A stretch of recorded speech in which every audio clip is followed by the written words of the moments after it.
Hello, and you are listening to Scarjo a Go-Go, the podcast where we chronicle and dissect the films of Scarlett Johansson in chronological order. I'm Luke, and this week we're talking about Just Cause. We're here to learn, not just to yearn for our most loved celebrity. We'll watch the screen, what can we glean from her career trajectory? 'Cause she'd prefer if you'd refer to her as Miss Johansson. Don't be a jerk to Miss Johansson. Respect her work. She starts off really small and then she grows. Let's see how far she goes. Scarjo a go-go. Imagine that innocence is a pinata, a paper-mache donkey, sweet but simple. However, it is not delicious candy that lies dormant in its hollow belly. Instead, it is decadence, excess, and sin. This paper donkey is a Pandora's box just waiting to explode. If you recall, when we last left Scarlett Johansson, she was very much the picture of innocence. Her pinata, her paper donkey, was very firmly intact. Bright eyes painted on each side, big smiley happy face. It was a sad face actually, because she was sadly waving goodbye on a train platform. In the film North, she was separated from North. She'd been presented as the perfect child in the perfect family, but North moved back to his old family, and poor little acorn Scarlett Johansson sadly waved goodbye. And, for all we knew, this could have been the very end of her career. We could have been waving goodbye as an audience, and that was the last we ever saw of her. But no. This was far from the end. This was actually just the beginning. In 95, just 1 year after North, we're already back to welcome Scarlett into an even bigger film called Just Cause, a legal thriller with murder and intrigue, starring none other than the greatest James Bond of all time, Sean Connery. And I really like the title of this film. I'm not familiar with the original novel. I just think it sounds really cool and really fun. Like, why are you doing a podcast about Scarlett Johansson? Just cause? God, why are you watching this film? Just cause? Why do you even bother doing anything? Just cause. But before we get into all that, welcome to the second episode of Scarjo a Go-Go. Thank you so much for supporting me in this fledgling enterprise that started off as Little Acorn, but is already beginning to sprout. Just as Scarlett is in this role where she gets considerably more screen time. And it's so interesting to me because as I've been studying this, I've been finding that not only am I learning things that surprised me, but it's starting to invade like the rest of my life just from studying this one person so closely. Like, just as anybody that I spend a lot of time with, suddenly Scarlett's been appearing in my dreams, and not in that kind of Scarlett Johansson, oh, I'm dreaming about Scarlett Johansson, man, oh, damn titties or anything like that.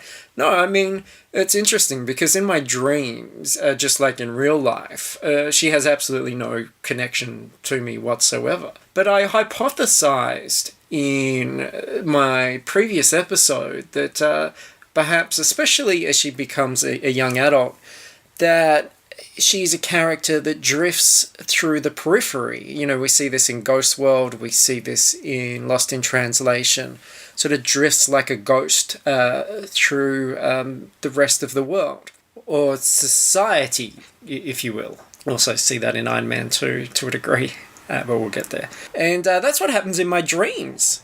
Like, I dreamt that I was working at my old high school and she happened to be one of the other teachers. Like, she was teaching some course and she was still famous. and everything, but completely unapproachable. Like, you would see her walking across from a distance and you'd think, that is so weird that Scarlett Johansson is working at this school. And that's really cool. Like, I'd like to talk to her, but, like, that would be uncool because we're professionals and she's professional and she's there and she doesn't want to talk about this shit.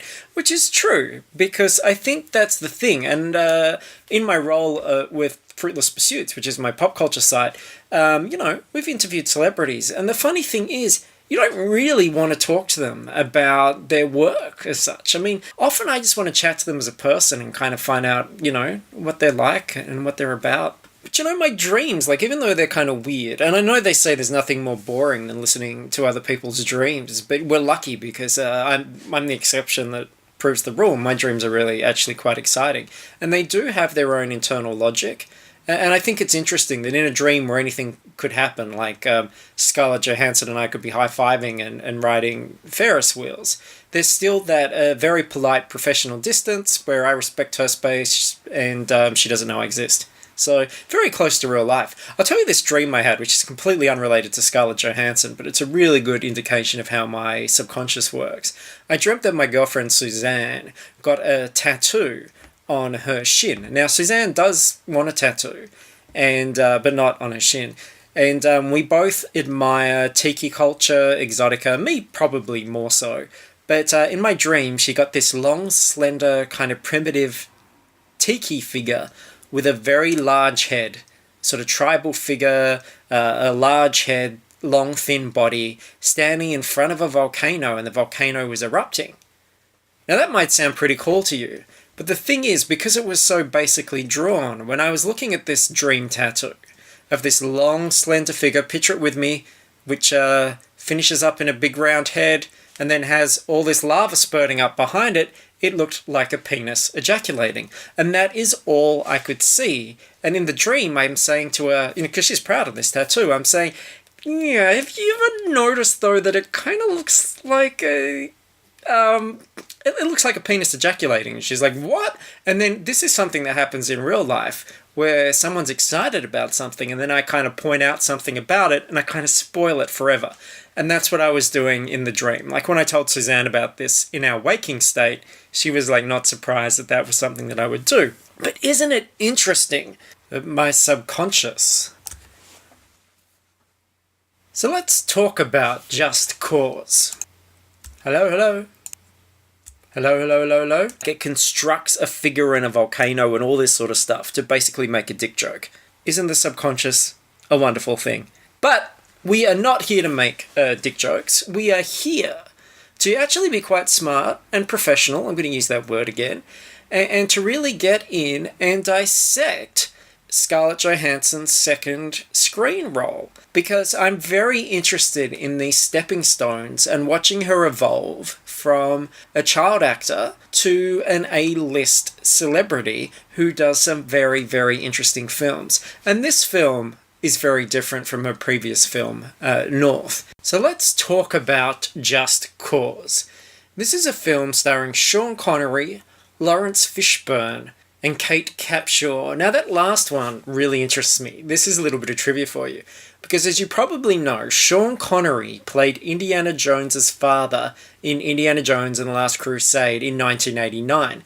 And it was in this film that it was revealed that both he and his son Indy were banging the same woman. In that case, it was the sexy Nazi Elsa. But clearly, that was not enough for Mr. Connery, because in 1995, in Just Cause, he's the husband of Kate Capshaw, who played Willie Scott, Indiana Jones's love interest in Temple of Doom. So it's like Connery is going through, finding all these ladies that were in some way romantically linked to his son, Indiana Jones, and having sex with them. So watch out, Karen Allen.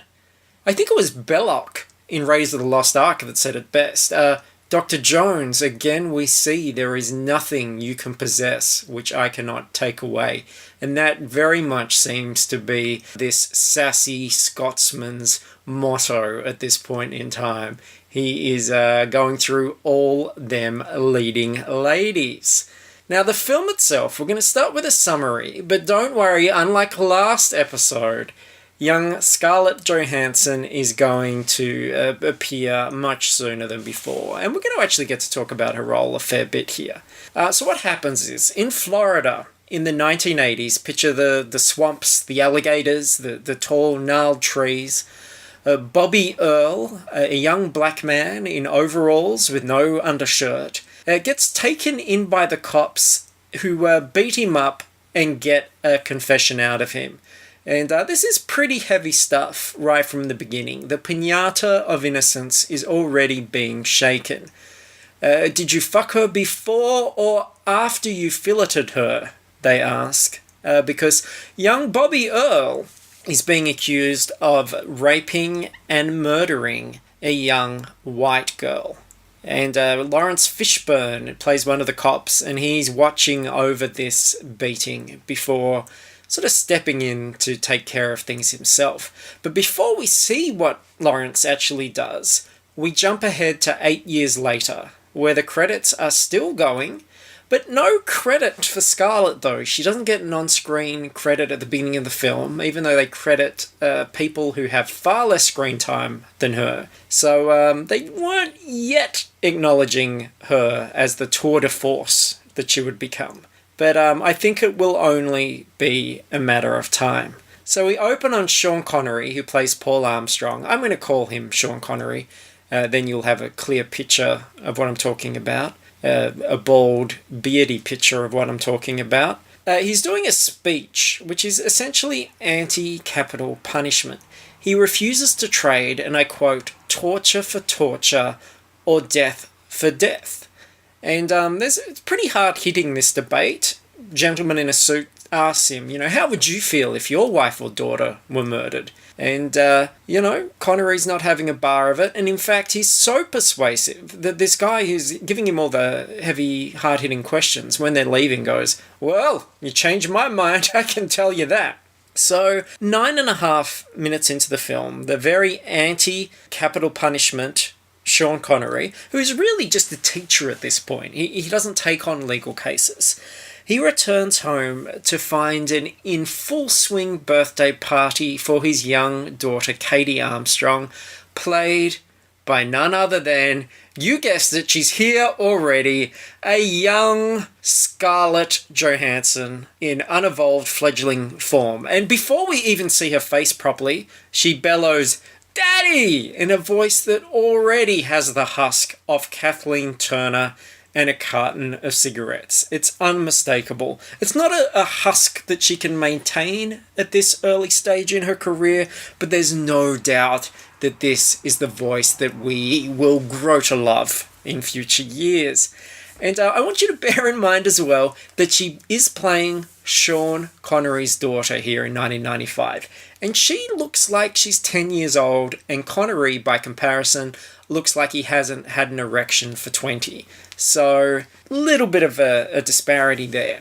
Now, all these young girls, and there's a horde of them, there's got to be about 20 young girls at this party, they are all wearing oversized white t-shirts. They're appropriately diverse, which is good, that shows that this family have a lot of ethnically diverse friends. There are a lot of young black girls at this party. And Scarlett is differentiated from all of them by the tiara-like headband that she is wearing to show that not only is it her birthday, but that she is the alpha predator at the party. And she's already grown somewhat from when we last saw her at North. I feel like she's already blossomed beyond the drunken toddler phase. But now she's in that gangly pre-teen phase. She's all knees and elbows, like she's made out of coat hangers or something. And she just kind of leaps onto Sean Connery straight away and hangs around his neck like some kind of spider monkey. And there's no real dialogue here. It's just kids yelling and screaming. They're playing, I don't know what you would call it, like patty cake, where they're like slapping their hands, the clapping game. Down, down, baby, down by the roller coaster. Sweet, sweet baby, I'll never let you go. Shimmy, shimmy, Cocoa Pop, shimmy, shimmy, wow? let's tell the story of the rhythm of the... let's get the rhythm of the head? I don't know.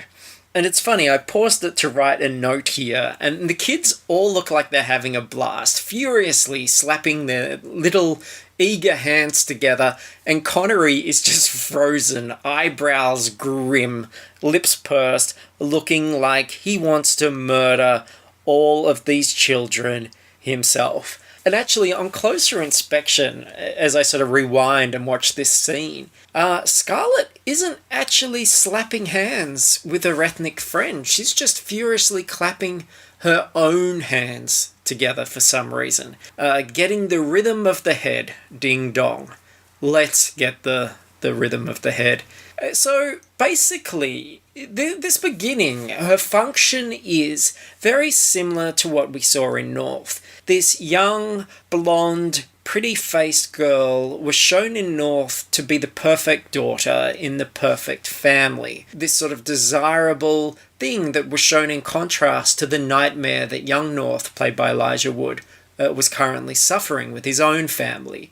And in this instance, it's kind of a little bit sinister, because we already know that this is a film about a young white girl who's around Scarlett Johansson's age, who was murdered and raped, or fucked and filleted, as it was said at the beginning. And I feel like she's really here as the picture of innocence, as the perfect young girl in the perfect family, but being dangled as rapist/killer bait.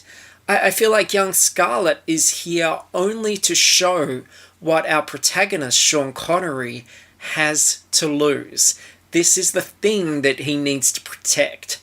This is the thing that could be taken away from him. And I feel that that's really her sole function, because there's not a lot of character or purpose beyond that at this stage. This is a weird side note as well that made me equally uncomfortable. Kate Capshaw has a bruise on her face from her social work, and it's really just used as shorthand to introduce the fact that she deals with very difficult and troubled teenagers and young men in her job, and one of them has lashed out at her when questioned about his relationship with his mother, and he has hit her. But she jokes about it, that when she was in front of the judge and was asked about it, that she replied that her husband is a wife beater. And Sean Connery, who's sitting at a table, I think reading his mail, goes, "Oh, thank you very much." Now, domestic violence jokes are very rarely funny in the first place. But this is made even more uncomfortable because Sean Connery is known as a notorious wife beater, right? Now, I thought, is that a weird libelous thing to say? Is that just one of those horrible rumours like Richard Gere and the Gerbil? So I looked it up, and on YouTube I found a video where Sean Connery is being interviewed by Barbara Walters, and he talks about how he absolutely believes in slapping a woman when they won't let something go, and you've already given, in his words, the final word, and that maybe sometimes they need a slap, and that he agrees with this course of action. And then if you dig deeper, if you Google Sean Connery wife beating, you probably will only have to Google Sean Connery W, and it will be one of the suggestions that comes up. You'll see there's claims from ex-wives and things, which are very ugly and not funny, and he's actually a quite revolting character. And by character, I mean human being. Because he plays interesting characters sometimes, like Indiana Jones Sr., but seems to be a rather revolting person in real life. And I find in 1995 this to be an incredibly grotesque choice, to have her make a joke about it and to have him respond. Because, this is an early stage where we're trying to get to know his character, and presumably we intended to barrack for his character. We want his character to succeed. But by suddenly making us aware of the real-life Sean Connery, it takes you out of the film very abruptly and very uncomfortably. So, I don't know what the fuck they were thinking there. Okay, now I take back the idea that Scarlett is perhaps a little more alert than she was in her previous role. While she's definitely longer and thinner, When she interrupts Connery and Capshaw's scene here, she bursts into the kitchen with an empty bowl, begging for more popcorn. I gotta admit that, at least in this sequence, she looks a little stoned. She's a little glassy-eyed, a little heavy-lidded, really is hankering for that popcorn. And we see here that she's wearing this massive t-shirt is actually a happy birthday shirt that looks like it was printed at one of those cheap-ass printing kiosks in the mall. You know, the kind of place that does fridge magnets and jigsaw puzzles and commemorative plates for special occasions. And it's weird because Kate Capshaw is also wearing this t-shirt, and I guess that's what all the girls are wearing. But the shirt fits Kate Capshaw, but the 20 girls are wearing shirts that are way, way too big for them. So why is that? When she ordered the shirts, why did she get them in her size and make 20 other people suffer? The needs of the many outweigh the needs of the few, Kate Capshaw. She's a very selfish character. And Connery is forced to grudgingly and humiliatingly take the popcorn to the throng of girls, muttering to himself, back to the salt mines. Which is funny, because popcorn, if anything, is very salty. And he really does not look like he enjoys the presence of all these young, screaming girls. Kind of makes me wonder how many times he had to slap them while on the set. And you know what? When he leaves that situation and goes back to the conversation with his wife, Scarlett interrupts yet again. This time off camera, bellowing, "Mom, can we sleep outside tonight?" Seriously, still, she is like a wild animal. I don't think she even knows at this point that she's in a film. I think this is a genuine request. She is all impulse and self-gratification. Without Connery to keep her in check, this would quickly devolve into Lord of the Flies. So just as he reluctantly took the popcorn, Connery takes the case of defending the black child rapist / killer and ends up taking his whole family to Florida in order to do this, including young Scarlett, who, still filled with a kind of arcane energy, leaps into the arms of an unsuspecting grandmother and hangs from her neck like the aforementioned monkey. She is wild, a wild child. That's what that song was about. It was a very forward-thinking song. Because I guess that what this has in common with her previous adventure, North, is that she seems to genuinely enjoy the shit out of absolutely everything she does. Like, she throws herself into everything with energy and enthusiasm. And I do have a feeling that as these films progress, that might change at some point. We shall see. But Connery meets up with Bobby Earl, who turns out to be a very smart and articulate young man who talks about how he was beaten up and tortured by Fishburne. We have a flashback where we see that Fishburne actually played Russian roulette with him, put a gun in his mouth, and did all these horrible things, kept him awake for 27 hours or something in order to get a confession out of him. My only question is, Bobby Earl, if you're so smart, why were you wearing the overalls with no shirt? That's the kind of thing you do when you're in the bathtub making moonshine or greasing up a hog. Kind of, should have been wearing a shirt and a tie, something like that. Something a little bit classy. But, as a friend of mine said at work today, you can buy fashion, but you can't buy style. Especially in the swamps. Now, if there was ever any doubt to the purpose of Scarlett's character in this movie, I said what it was just moments ago, but this is going to back me up. Lawrence Fishburne takes Connery to the murder scene because he's very against Connery defending Bobby Earl. And it's here, when they're out in the swamp, where we see some very graphic photos of the naked upper torso of the mutilated young girl's corpse. So she's dead, her shirt is open, and she has been stabbed multiple times. They talk about how her abdomen was quite cut up.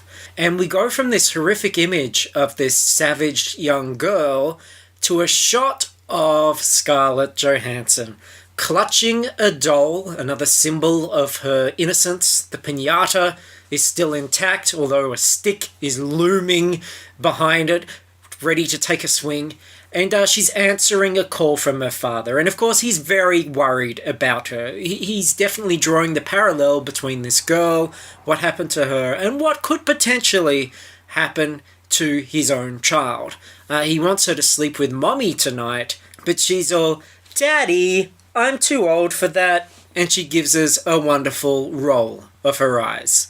"And I love you," she says sweetly, even though already we know as viewers that the grim spectre of her potential murder is hanging heavily in the air, threatening to cast a shadow over everything. But, despite all this, Sean Connery is still very, very convinced of the well-spoken Bobby Earl's innocence, to the point where he says, and I believe this is the best line in the whole film, Connery says, "If that's a confession, my ass is a banjo." And can you imagine, dear listener, having a little bit of a pluck at that thing? I imagine it would be very grey and downy, like a baby goose.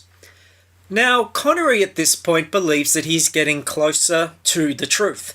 Billy Earl claims that serial killer Ed Harris, who is scary, bald, and naked when we first see him, he's a completely insane serial killer character, he claims that he is the one that actually killed the girl and has been mocking Billy Earl because Billy Earl has taken the blame. So Connery has to go and check this out. And it's during this scene where he meets crazy killer Ed Harris that he lies about having kids. Poor Scarlett didn't appear in the credits, and now Connery's pretending she doesn't even exist.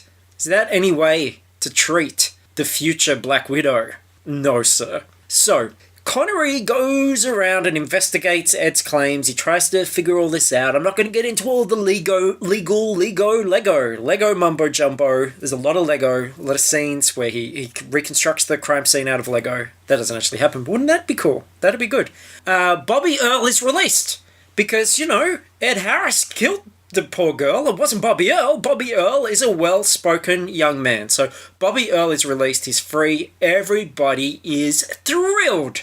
So Connery celebrates at a pool party, and then that interrupting bastard of a phone rings from inside the house. They're all outside in their togs, ready for a bit of a swim, and poor old Scarlett Johansson is tasked with answering the phone.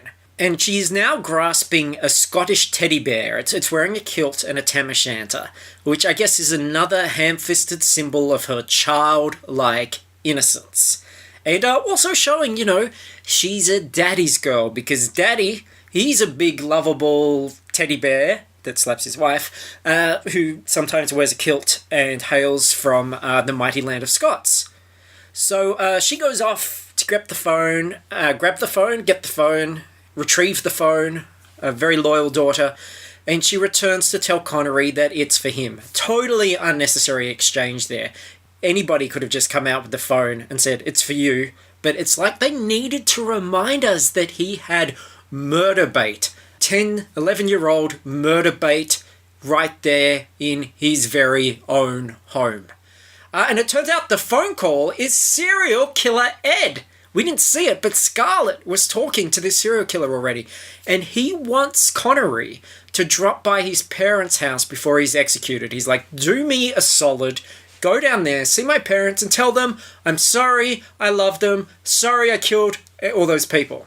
So Connery goes, "All right, yep, I'll do it." And he turns up at the serial killer's parents' house, only to find that they are murdered. They're covered in flies, they're decomposing. The plot, dear listener, thickens. So here is what really happened.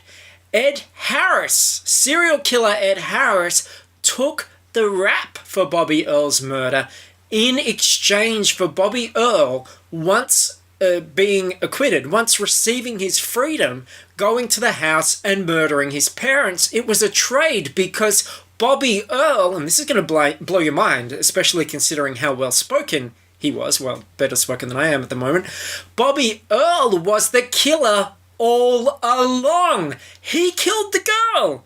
he was rightfully jailed. Connery has been poking his head in, poking his haggis in, and screwing the whole thing up. So there's unrest. He's going to get his family out of there, but they're already leaving the hotel. They don't know what's happened. They don't know that Bobby Earl is the killer. And Scarlett's about to leave the hotel when she realizes that she's with Kate Capshaw at the moment. She realizes that her bear, Angus the Scottish bear, has been left behind in the room. And here we get to see some really impassioned acting as she fights for Angus's right to return to her loving, innocent arms. And I actually think, to her credit, she might be even sadder here at the prospect of losing Angus than she was in our previous film at the prospect of losing Elijah Wood. Method acting properly. I don't know what you prefer, a teddy bear, Elijah Wood? Some might say they're the same thing. Oh, he's so cute. No, I'd take the teddy bear. So Connery is racing to rescue her in the best way that a 90-year-old man can. He's doing his best. So, in the elevator, this is a really odd scene. Capshaw worries about laundry. I don't feel like this was even scripted. I feel like they're ad-libbing because what they're talking about is just so insane. She's like, says something like, oh, did we remember to get the laundry? And Scarlett, who's just a kid and clearly doesn't give a shit about the laundry, just goes, yeah, no, I think so. And then Capshaw slavishly ties this 10-year-old shoe, while Scarlett does some rather blatant racial profiling, pondering as to whether or not the maid may have taken Angus. But then, oh shit, wild-eyed Bobby Earl enters the elevator with Angus, the Scottish bear, as a hostage. Now, look, this is where shit gets very, very real. Forget the innocent child, forget Scarlett appearing in happy, go-lucky, whimsical child comedies. Bobby Earl leads them out with a hidden knife to an anxious Scarlett's throat. "Mommy!" she sobs. She sobs mommy about like 1,000 times. And the stakes are finally high. This is real emotion suddenly. This is real acting. Before she just had to enjoy everything, be happy about everything. But nobody's happy about a hidden knife to their throat.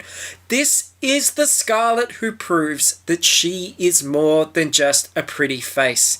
And as she whimpers, "Mommy, Mommy!" "Put a lock on it, kid," scowls Bobby Earl, "but you cannot put a lock on talent." Still, he threatens to cut her head off. Our Ritter kitten, our beloved Scarlett Johansson, in only her second screen role, and she is being threatened with decapitation. The shadow of the stick is firmly on the pinata. So, in the car, we have another first. She has real tears in her eyes and streaming down her cheeks, while Bobby Earl strokes her hair with his knife hand. Now, we've got to give the benefit of the doubt. I'm assuming that she's worked up into a frenzy here, that this is such a shock after a previous film where all she had to do was squeeze a bottle of mustard and play football with John Ritter. I'm assuming that maybe these tears were real. I mean, they were shooting at night. They probably shot all night, every night for quite a while. She was probably tired. It was probably quite stressful to be crying and screaming.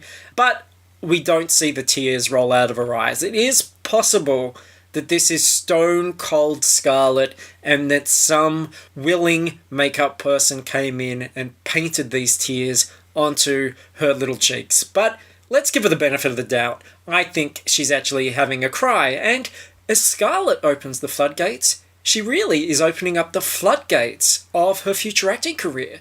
I mean, she here is a sassy little dynamo that is steadily proving that she can do it all. In fact, she even gets to do a classic kid scream as they jump over a gap in the car of a bridge that is opening or closing. Can't remember which, but it is a great scream. I mean, really, this is straight up a Jurassic Park shit. If she'd been around a couple of years earlier, was a little bit older, she could have been in that car screaming at a T-Rex. She is that good. So Scarlett gets to talk to her dad for just a second on the phone, and Bobby Earl promises him that what he did to our original victim, Joni Shriver, is nothing compared to to what he had planned for Scarlett. And I am upset by that because we already know that poor old Joni Shriver got the 2 Fs, if you know what I mean. One of them was filleted, if you have. I'm sure you've got the other one sussed. And so God knows what he's going to do here. Will she be braised and bummed? Yikes. The Pinata of Innocence has finally been busted open.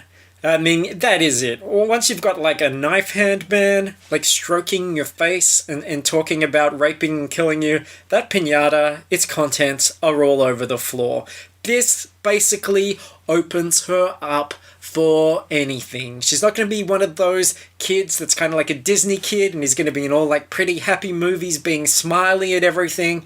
No, this is introducing her, exposing her to a whole new world. And the world is a dark and scary place.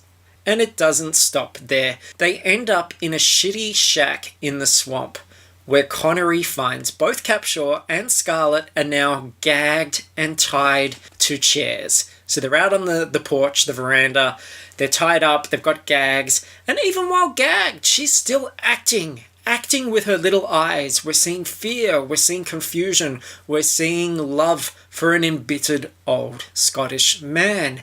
Look out behind you, she indicates wordlessly, just using her eyes. That's not an easy feat. I don't know if she's got mime training, anything like that, but she pulls it off. I knew exactly what she was trying to convey.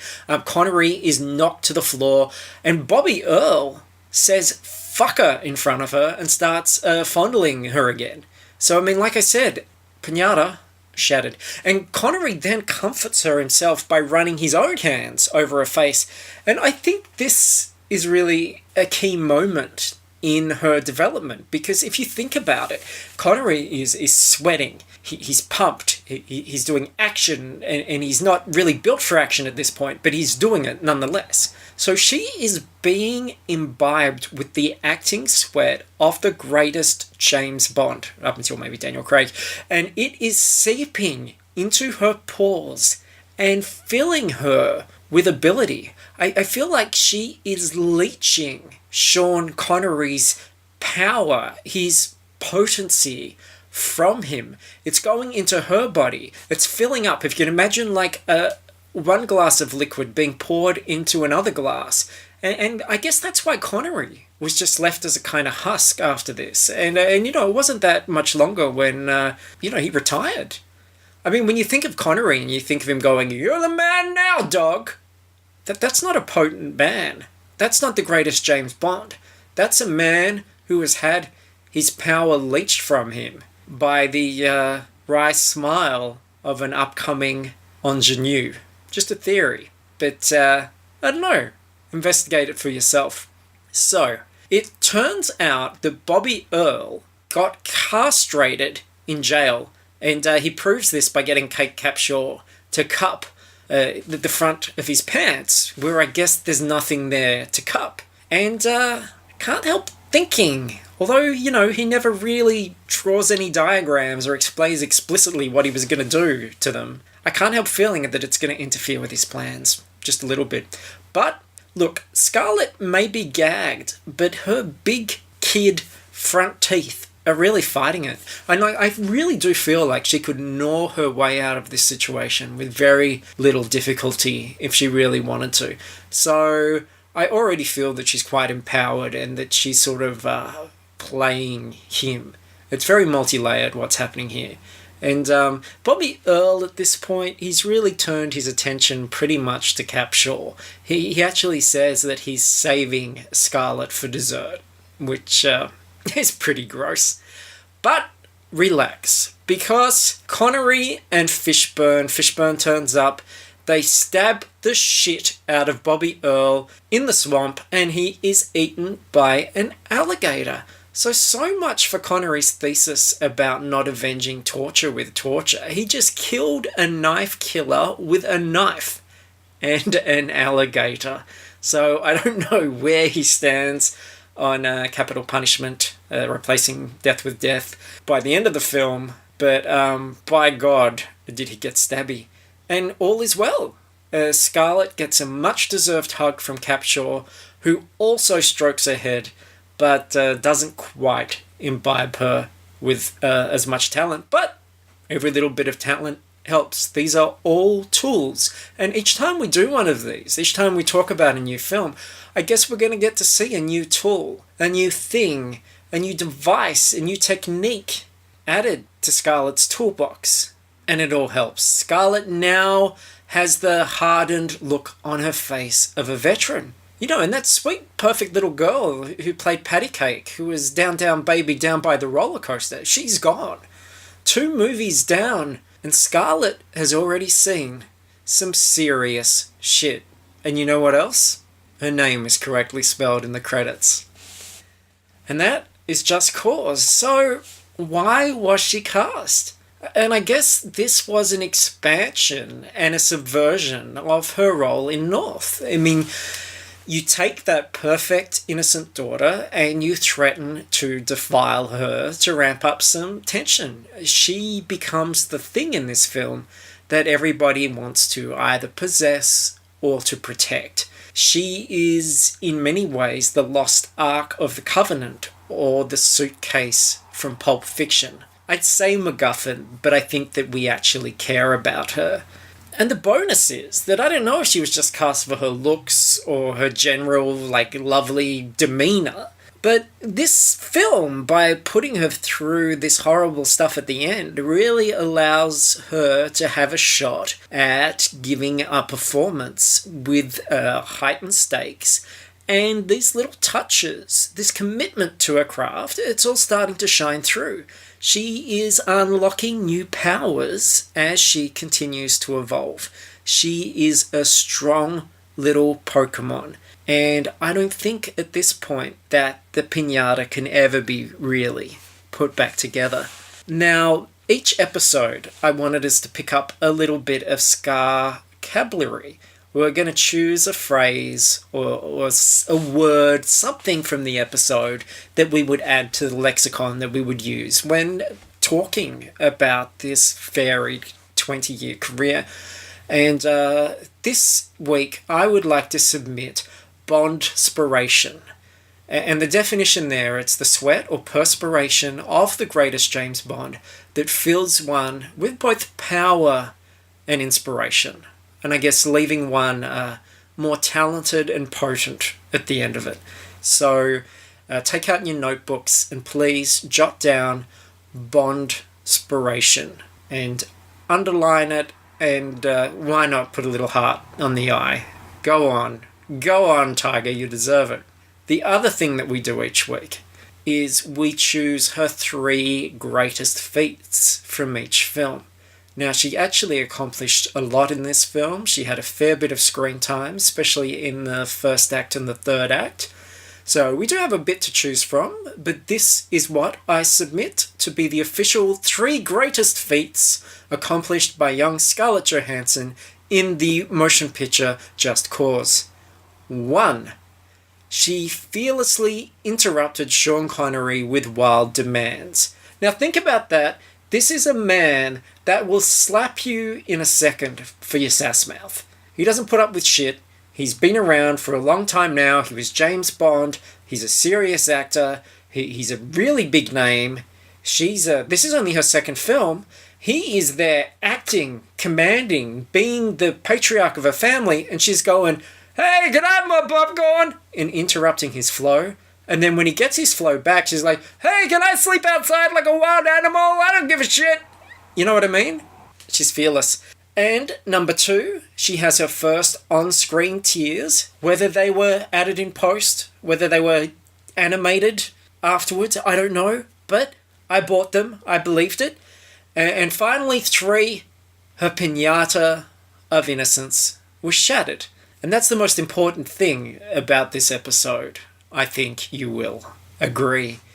Now, what is next? Well, we've got a little bit of a problem here because she actually didn't do a film next. She did a TV role. She appeared in the pilot for a TV series based on John Grisham's The Client. Now, she wasn't in the actual series, and there's not a lot of information about this pilot. I haven't searched to see if I can find it. I'm feeling that it might not be worth the time. And she's just come off this sort of legal thriller thing. I imagine she's probably got a very similar role as to what we're seeing in Just Cause here. So, because this podcast is about the movies of Scarlett Johansson, I'm going to make an executive decision, and I reckon we should skip it. So the next film is a film called Manny and Lo. Now, I haven't seen a single frame of this film. All I've seen is the poster, which shows a young Scarlett, she'd be 11 at this stage, and a slightly older girl who is 16, I've found out. Now, I looked at this and thought, this is one of those girls' movies. This is like a kind of Babysitter's Club-esque thing.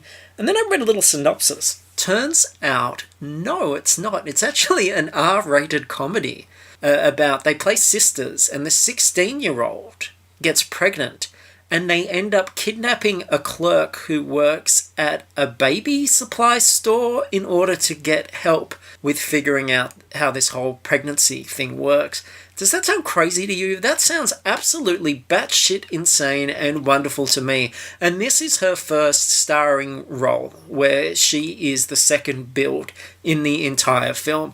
I have not watched it at this stage. I have absolutely no idea what to expect. But clearly, an R-rated comedy, I guess, once that pinata's open, anything goes. So I look forward to joining you as we check out that next step. Now, thank you so much for listening. Thank you for supporting the show. I would appreciate it very much if you spread the word, be it on Twitter, Facebook, wherever. Just ring people up, go around to their houses. Let them know if you enjoy the show, and if you think, you know a Scarlett Johansson fan out there. I would love to get people listening. Rate, review us on iTunes. Please, we need your help. I would also love it if you listen to some of my other shows. I do a show called Book Was Better, which comes out every Tuesday. That's a show where myself and a guest, we read a terrible novelization of a film, and we discuss it and talk about it, and that's usually a lot of fun. And also, you probably found this show on Fruitless Pursuits, which is a pop culture site that I'm involved with, and we do a podcast every week, every Monday, called FPcast. That's with my other host, Jacinta, and we talk about the week in pop culture. And if you like this show, I'm sure you will enjoy at least one of those as well. And please feel free to come and discuss this episode on either the Fruitless Pursuits page or our special podcast group, which is called The Book Was Better, because that was the first one. So, we did it, you guys. Join me next Thursday as we find out what the hell Manny and Lo is about. I hope it's nuts, and I hope that we get her first on-screen swears. But you're going to have to watch it to find out. Are you down with that? I'm down, baby, down by the roller. Fuck it. She starts off really small and then she grows. Let's see how far she goes. Scarjo, go.